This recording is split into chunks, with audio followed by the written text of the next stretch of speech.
Hi, everybody. Let me start by saying the obvious. These aren't normal times. As we all manage our way through a pandemic unlike anything we've seen in a century, Michelle and I hope that you and your families are safe and well.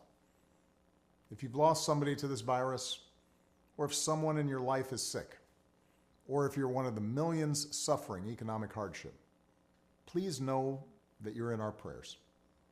Please know that you're not alone, because now's the time for all of us to help where we can and to be there for each other, as neighbors, as co-workers, and as fellow citizens.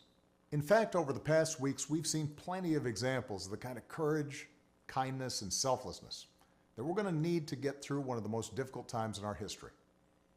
Michelle and I have been amazed at the incredible bravery of our medical professionals who are putting their lives on the line to save others, the public servants and health officials battling this disease, the workers taking risks every day to keep our economy running, and everyone who's making their own sacrifice at home with their families, all for the greater good.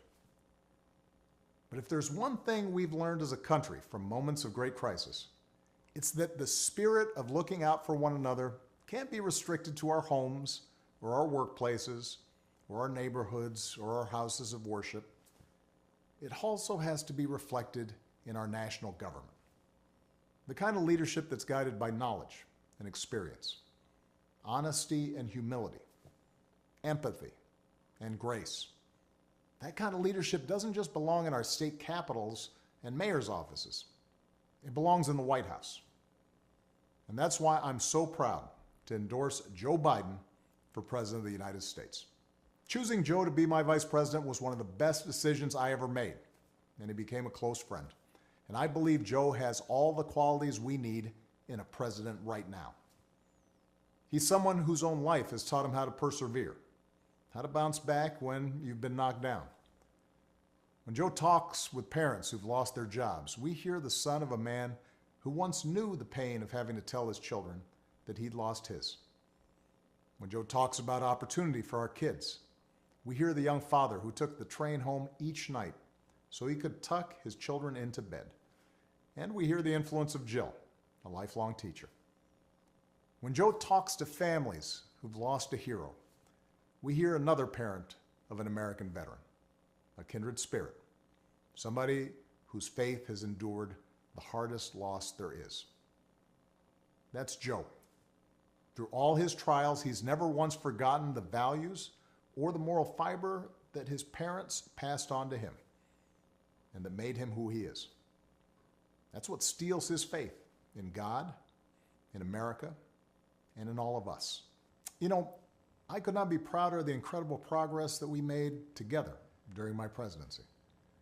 But if I were running today, I wouldn't run the same race or have the same platform as I did in 2008.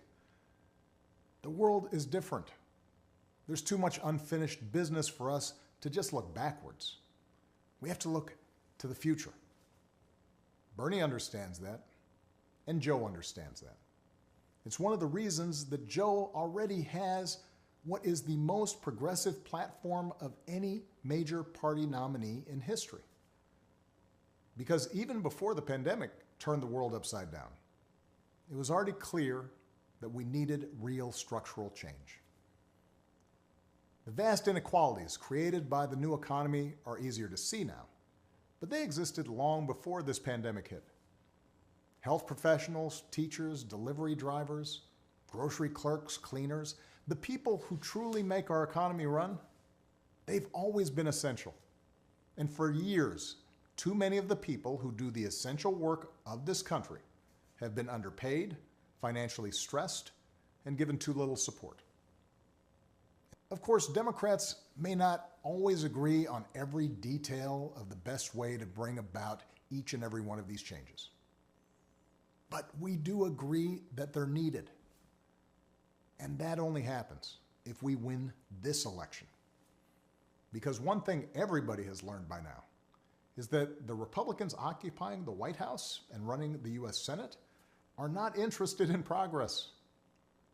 They're interested in power. They've shown themselves willing to kick millions off their health insurance and eliminate pre-existing condition protections for millions more, even in the middle of this public health crisis, even as they're willing to spend $1 trillion on tax cuts for the wealthy. They've given polluters unlimited power to poison our air and our water and denied the science of climate change, just as they denied the science of pandemics. Repeatedly, they've disregarded American principles of rule of law and voting rights and transparency, basic norms that previous administrations observed regardless of party, principles that are the bedrock of our democracy.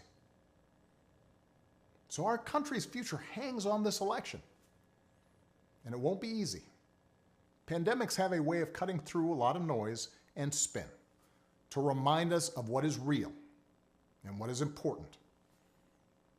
This crisis has reminded us that government matters. It's reminded us that good government matters, that facts and science matter, that the rule of law matters, that having leaders who are informed and honest and seek to bring people together rather than drive them apart, those kind of leaders matter. In other words, elections matter. Right now, we need Americans of goodwill to unite in a great awakening against a politics that too often has been characterized by corruption, carelessness, self-dealing, disinformation, ignorance, and just plain meanness.